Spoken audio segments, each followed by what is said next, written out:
सध्या सोशल मीडियावर सतत चर्चेत असलेल्या हैदराबादमधील भाजपच्या नेत्या आणि MIM पक्षाचे प्रमुख असदुद्दीन ओवैसी यांच्या विरोधात उभी असलेली माधवी लता यांच्या सभा सोलापुरात घेण्याच्या हालचाली सुरू झाल्या आहेत। येत्या 8 दिवसात माधवी लता यांची सभा लिंगराज वल्याळ बागेत होणार आहे।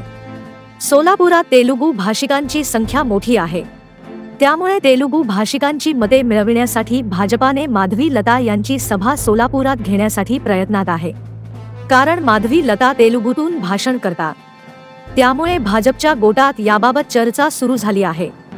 माधवी लता या हैदराबाद लोकसभा मतदारसंघातील भाजपच्या उमेदवार आहे।